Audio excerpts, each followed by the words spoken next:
नोएडा के 81 गाँव के किसानों का प्रदर्शन अब एक नया मोड़ पर पहुंच चुका है। जी हाँ, इस समय मैं आपको दिखा दूं कि हम मौजूद हैं नोएडा प्राधिकरण के दफ्तर पर और यहाँ पे चारों तरफ जो है वो 81 गाँव के किसान मौजूद हैं। यहाँ पे मातृशक्ति है, तो वहीं पे हम बात करेंगे। सारे पुरुष एक साथ बैठकर वहाँ पर हुक्का गुड़ उड़ा रहे हैं और पीछे पूरा टेंट लगा दिया गया है। आप देख सकते हैं कि वहीं पर साथ ही पुलिस बल भी मौजूद है। बैरिकेटिंग की गई है, कुछ जगह जगह बैरिकेटिंग की गई है। हालाँकि पूरी तरह जो प्राधिकरण का दफ्तर है इससे किसान भर चुके हैं। यहाँ पे पूरी तरह किसानों की जो है तादाद पूरी तरह भर चुकी है।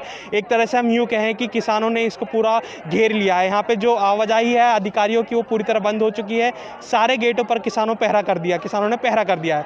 वहीं आप देख सकते हैं कि यहाँ पे आज किसानों ने जो नया क्या है वो यहाँ पे भैंस बांध दी गई है। आप देख सकते हैं भैंस और पीछे की तरफ गाय भी बांधी गई हैं। कुछ किसान आइए इनसे बात करते हैं कि आखिर आज क्या कारण रहा जो यहाँ पर भैंस बांधी गई। क्या नाम है आपका?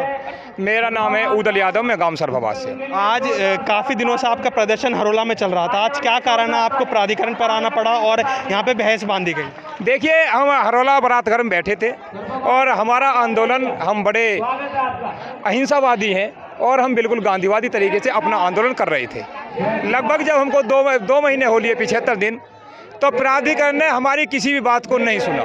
हमने फिर बैठकर एक महापंचायत बुलाई और महापंचायत में हमने निर्णय लिया कि अब हम आंदोलन अथॉरिटी पे ही करेंगे। आज आप भैंसों को लेकर यहाँ पे प्राधिकरण के दफ्तर पहुँचे हैं। यहाँ पे आपने मुख्य गेट के सामने भैंस बांधी है, इससे क्या दर्शाना चाहते हैं? हम ये दर्शाना चाहते हैं, अब किसानों के घर तुमने छीन लिए, 10% उनको नहीं दे रहे, 64% उनको नहीं दे रहे। अब हमारे पास घर तो है नहीं है।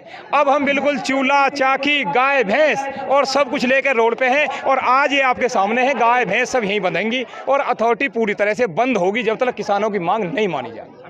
क्या नाम है आपका? अशोक चौहान, गांव नंगली वाजिदपुर। आज क्या कारण है आप इतनी भारी संख्या में यहाँ पे भैंस गायों को लेकर पहुंचे? देखो, जब हमारे घर हमारे अपने नहीं रहे, उन पर नोएडा का नाम दर्ज हो गया, तो मजबूरीवश हमें रोड पे आना तो पड़ेगा। और रोड पे जिसने हमारा घर ले लिया उसी के घर तो हम जाएंगे। जब नोएडा प्राधिकरण ने हमारा घर ले लिया है, उस पर अपना नाम दर्ज कर लिया है, जहाँ नोएडा प्राधिकरण है, अपने गाय भैंस और अपने बच्चों के साथ हम यहाँ आ गए हैं। अब ये हमारा घर दे देंगे तो हम वापसी अपने घर चले जाएंगे, नहीं तो तब तक यहाँ रहेंगे जब तक नोएडा प्राधिकरण हमें हमारे घर वापस नहीं दे देता और हमारी मांगों को नहीं मान लेता। आपके द्वारा लगातार कहा गया है कि गांव में जो नक्शा नीति है वो लागू नहीं हो सकती क्योंकि गांव का रहन सहन अलग है। तो क्या अब आप यहाँ से दर्शाना चाह रहे हैं कि अब गांव की आप सारी भैंस गाय और आपके जो चूल्हा चौका सबको आप यहाँ लेकर आ जाएंगे शहरों में? देखिए, गाँव में जिस तरीके से किसान रहता है, चाहे उसकी गावर पाथने का एरिया हो, भूस हो, हम अपनी सभी चीज़ों को लेकर नोएडा प्राधिकरण पे आएंगे और तब तक यहाँ रहेंगे उन चीज़ों को लेकर के, तब तक नोएडा प्राधिकरण वापस हमारे गाँव में हमारी आबादी, हमारे घरों को हमारे नाम नहीं कर देता, नक्शा नीति वापस नहीं ले लेता, 1997 से 64 और 10% किसानों को मुआवजा नहीं बांट देता है, तब तक नहीं होगा।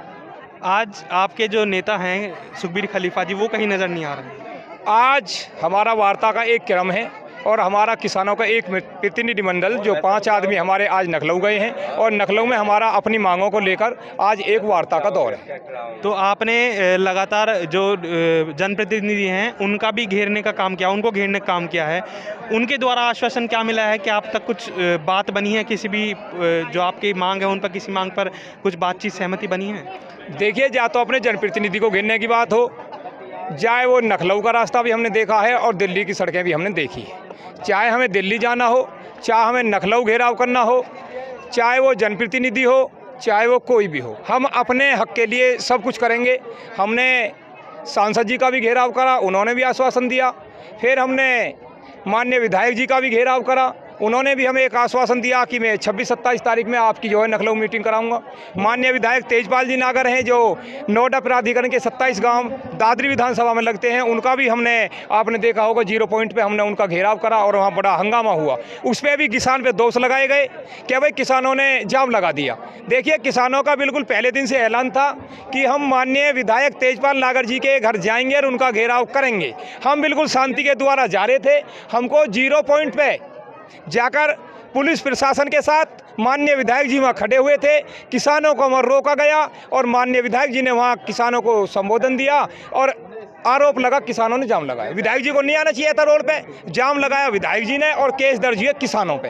तो लगातार जो है जनप्रतिनिधियों के द्वारा आश्वासन दिया जा रहा है, तो कह सकते हैं कि प्रदर्शन जो है कहीं आगे नहीं बढ़ पा रहा है मांगों को लेकर, लगातार यहाँ पे आश्वासन ही दिया जा रहा है। नहीं, देखो आगे भी बढ़ा है। जहाँ पहले हमारी प्राधिकरण में एसीओ के साथ वार्ता हुई, उसके बाद फिर सीओ के साथ वार्ता हुई, फिर हमारे पास मेरठ मंडल आयुक्त जो है, जो कमिश्नर हैं, वो भी हमारे बीच आए। जब यहाँ भी बात नहीं बनी है तो आज हमारे माननीय विधायक जी पंकज सिंह जी हमारे एक प्रतिनिधिमंडल को लखनऊ लेकर गए हुए हैं, तो बढ़ रहा है आगे।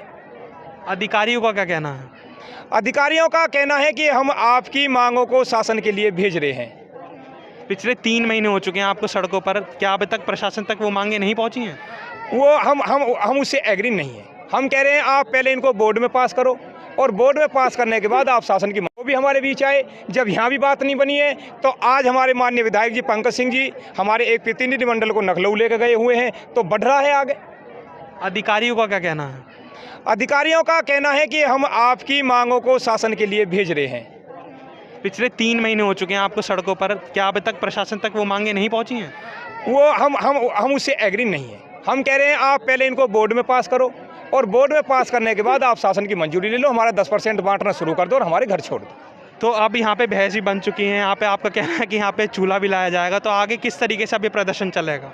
बिल्कुल पूरी तरह से यहीं रहेंगे, मातृशक्ति भी यहीं है, खाना बनाएंगे यहीं, खाएंगे और यहीं नहाएंगे, सब कुछ यहीं रहेगा पूरी तरह से। अथॉरिटी बंद होएगी बिल्कुल पूरी तरह से।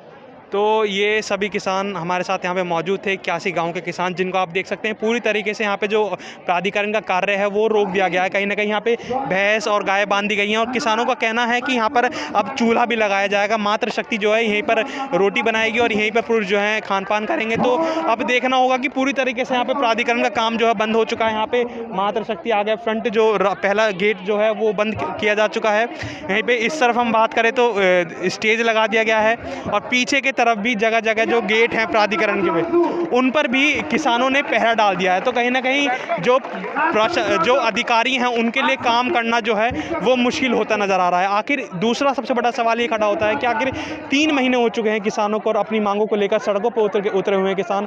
आज मजबूरन उनको अपना जो पूरा प्रदर्शन है वो प्राधिकरण पर लाना पड़ा है। यहाँ पे प्राधिकरण की सारी जो यहाँ पे जो उनका काम है उसको रोकना पड़ा है। तो आखिर क्या वजह है कि 3 महीने से ज़्यादा हो चुके हैं किसान सड़कों पर हैं, उनकी मांगों पर नहीं कुछ हो पा रहा है, कुछ मांगों का कुछ निस्तारण नहीं निकल पा रहा है? क्या कारण है, ये देखने वाली बड़ी बात होगी। ट्राई सिटी टुडे के लिए मैं ऋषभ खारी।